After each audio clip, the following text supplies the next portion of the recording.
Today we're going to look at drawing shear and moment diagrams for a simply supported uniform load. So the first step we do is we draw the free body diagram. And I'm going to try to draw it to scale. I'm going to count boxes. It's 12 feet long, so it's going to be 12 boxes.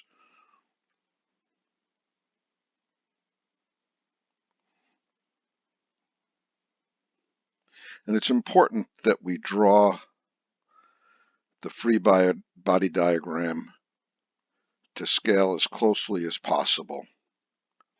And this is 12 feet wide, and it has a uniform load of 3 kips per foot. And each reaction is 18 kips. Now the first thing we're going to do is we'll extend the lines down. You'll use a ruler. I'm going to get good at this before it's all over. So I'm going to draw the steps over here.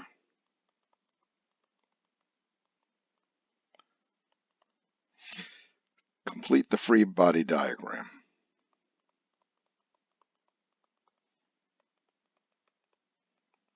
That's the load diagram. You may have to compute the reactive forces.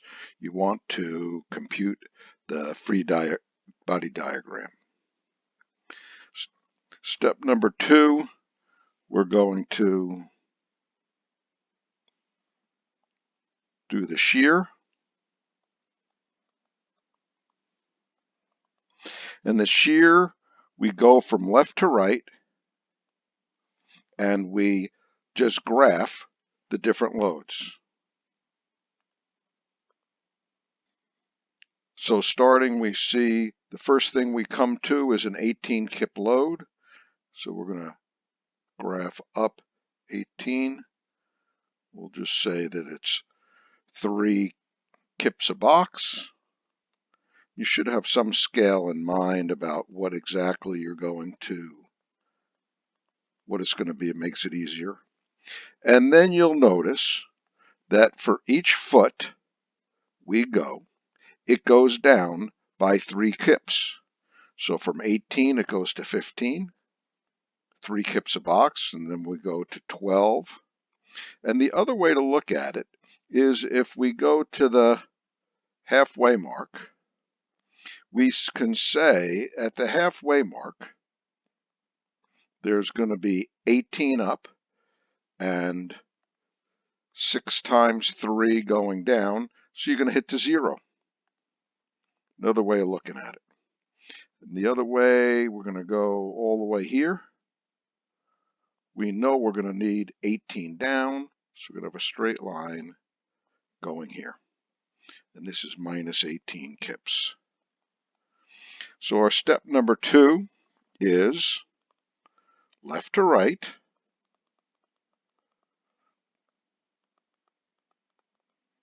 Graph loads.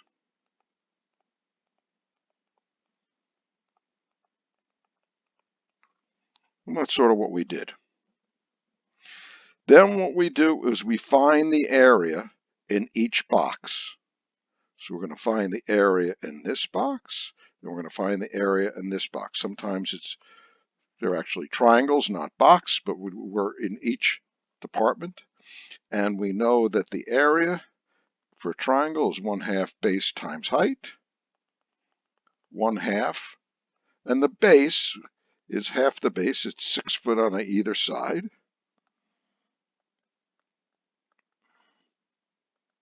And the height is 18 kips.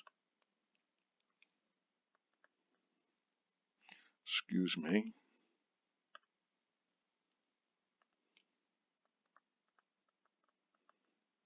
So we get 54 kip feet.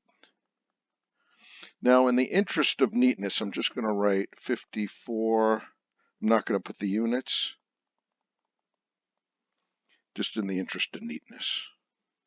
So the third step is find areas in shear diagram. And that's what we've done. We found the areas in the shear diagram. Now, finally, we're going to draw the moment diagram. And we're going to look at the major points once again, going from left to right. We're going to look at the major points. Now, this is a pin connection, so we can say that it's going to start at, we're going to start at 0, we're going to end at 0, and at this point, 6 feet in, we know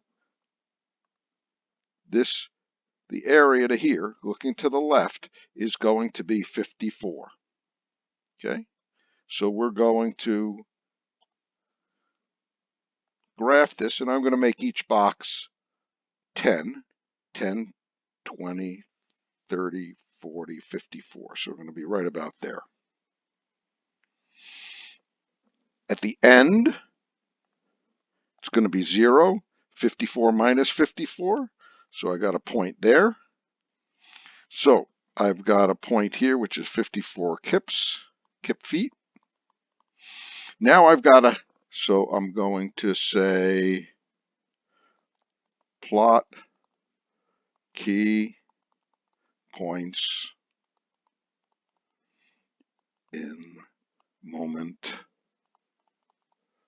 diagram. Okay, that's what we just did. Now,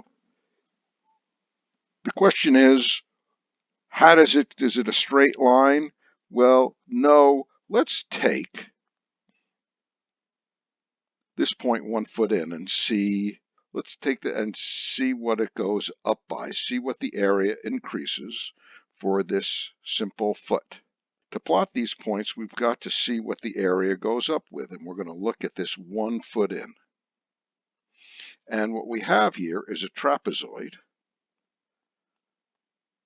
This is 18 feet.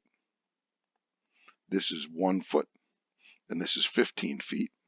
So we're going to say that the area is equal, in the trapezoid, is 1/2 B1 plus B2 times H. And in this case, 1/2 18 plus 15 times 1, and that is equal to 16.5. So we're going to plot 16.5.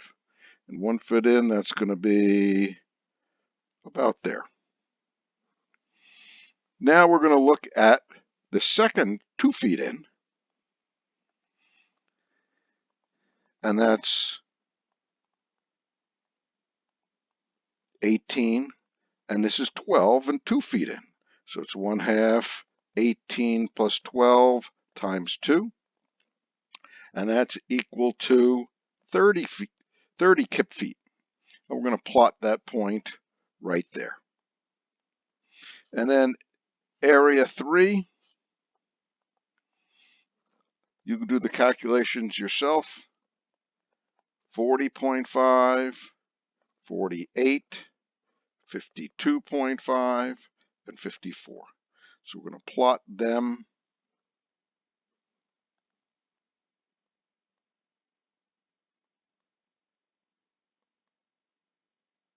We're going to connect the dots.